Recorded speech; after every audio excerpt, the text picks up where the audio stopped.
Hello everybody, I'm Roxy, this is Chaotic Bibliophile, and today we are going to talk about the lottery and other stories.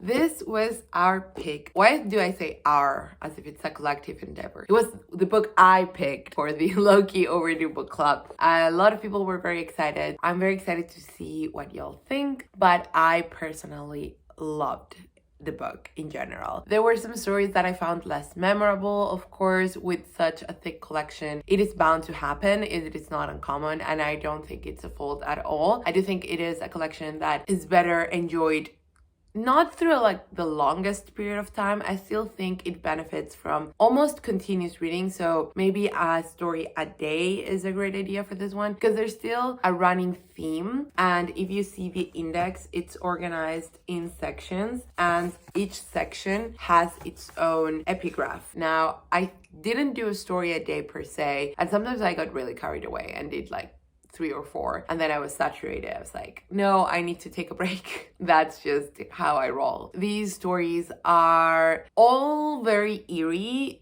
Some of them are just hell is other people type of eerie. So the things that happen are not magical or fantastical at all. They are just common situations narrated in this mode of horror-ish, very eerie situations. Then there are other stories that do toe the line or go straight into not fantasy per se, but it's not even magical realism, but it's going towards that direction. There are some things that would probably not happen in the real world. Very connected to modern anxieties, an individual experience in these vast spaces of social interaction, and sometimes it goes very broad. So it's set in cities. Sometimes it tackles this relationship between the suburban and the urban, or the rural versus the urban. So those are, I think, some of my favorites.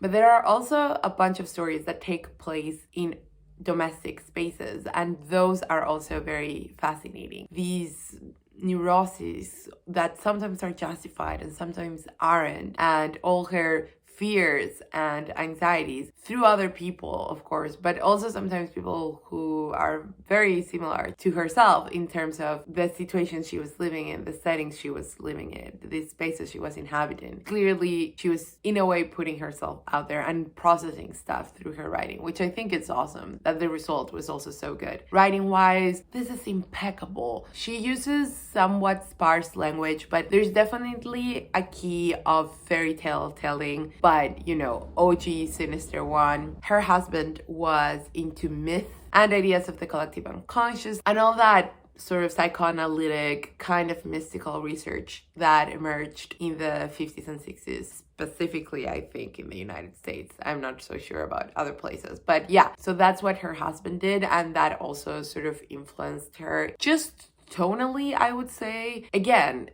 a lot of these stories are very quotidian, but they are infused with a rarefied prose, if that makes sense. And at the same time, it's very sparse. It's not very flowery at all. It's just that there's such a unique quality to her writing that I find fascinating, and I really should read more by her. Other than her 2 memoirs, I also really want to read Handsome Man. But anyways, that's my review. In general, I do want to discuss some stories more in depth, but that will get into spoiler territory. So if you don't want to be spoiled, maybe this is the place to sign off and go pick this book up. I know a lot of people don't read a lot of shorter stories, but I think these are worth it. So if you're looking for a creepy book that doesn't go into like full horror or full fantasy territory, but then you also want the high quality writing, I think this is like such a good pick. Let's move on to the in-depth discussion. I would like to discuss all the stories, but I think that would take a bit too long. So I'll start with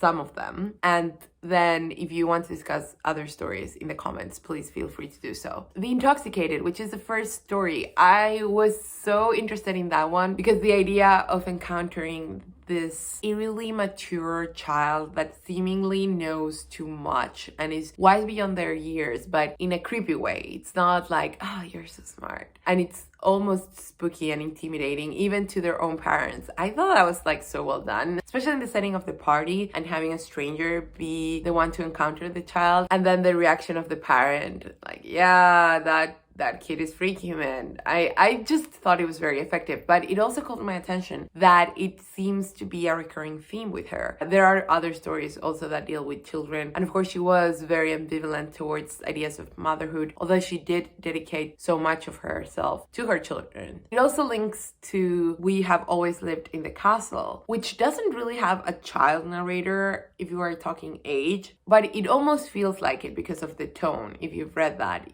you'll know. Yeah, I was very taken by that. It was a strong start. Already this idea of there is nothing really strange happening here, but people are strange and frightening. Then the renegade. Oh, reminded me of another Shirley Jackson short story that you really have to read. It's called Summer People. It's so good. Likewise, the renegade deals with this woman having moved to the suburbs, I think, or like to an even more like countryside area than the suburbs. It's about this mutual distrust. Oh, one of my favorites that I actually told a friend, even if you don't read the whole collection, please read this one. And I think it has become so much more relevant now. It's called After You, Dear Alphonse. In case you are watching this and you don't mind spoilers and you haven't read the book, or if you don't really remember because, you know, so many stories, why would you remember all the titles? It's about this mom who is in the kitchen or the living room listening to her son play with his friend, and they have this running joke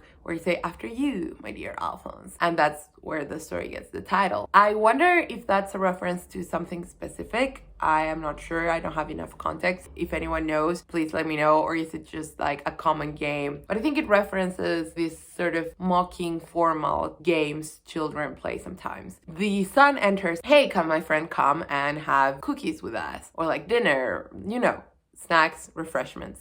And she says, of course. Then his friend walks in and he is black. And the mom immediately takes a liking to him. As the story progresses, you realize that she assumes that because he's black, he's poor. What is so genius is that, of course, the children don't realize this. And so she offers clothing for his mom to make something out of, even though they are not new, they are like as good as new. And the kid is like, well, my mom doesn't sew. And the mom assumes that the sister doesn't study because she has to work. And she's like, no, she goes to school. And the mom says something about how probably he's not fussy about food. And he's like, oh no, I'm fussy about food. And yeah, no, I'm not actually very hungry, because she assumes that he doesn't have much to eat. So all of these assumptions, it's hilarious, but also tragic in the way that still very relevant. And then when she gets angry because she thinks this kid is so ungrateful, and she starts like, well, there'll be a lot of people and a lot of kids would be glad to have like free food, free clothes. And he's like, okay, but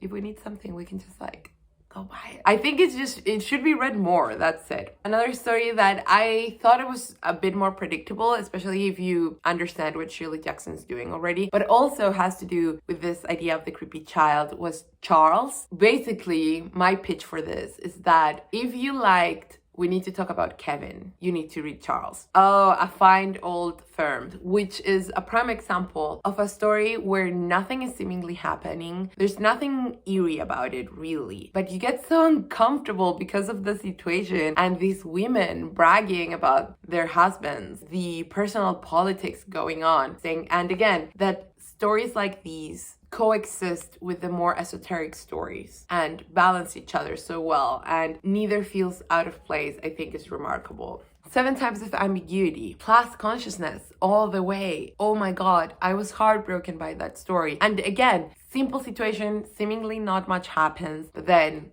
something happens. So really recommend that one. And then Pillar of Salt, which I didn't love as much as a story, but again, I thought it was super interesting in the way it explored the city and the effect of the city in a person who's unsuspecting or not prepared. We can never be secure. It's stressful, but also brilliant. The Tooth, which is one of the stories that I had to read for my short story course back in undergrad. It was good. I still think it holds up. Again, even more relevant now than it was before, because it does have to do with a woman being vulnerable and being in all these situations. This one does tread the line between fantasy and reality and dreamlike states, but the underlying fear is actually very realistic. It gets at something very primal, and I think it works for everyone, but especially if you're a woman, you feel it more. Another aspect that I forgot to mention, there are lots of exploration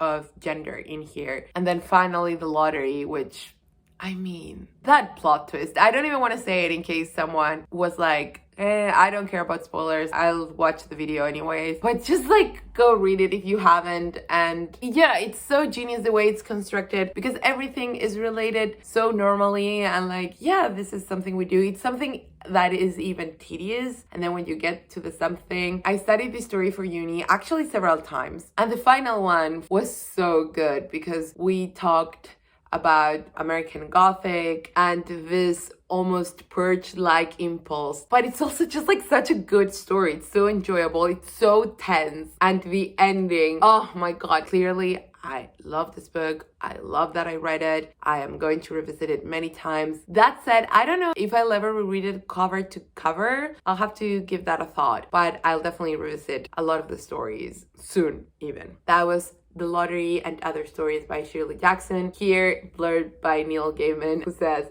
amazing writer, which is true, but also like, but hey, I hope you enjoyed this book. If you joined the book club and like me read it in October, thank you so much for joining. Please check out the November pick, and also I think December pick will be up when this is up as well, so everything will be linked down below. Also, don't forget to check out all my other social media and my other projects, such as the Book Crumbles podcast, which is also linked down below. And follow me on the Storygraph, and you know everything. Like this video, subscribe, and share it with your friends that might be in need of a book club. That's all. See you next time.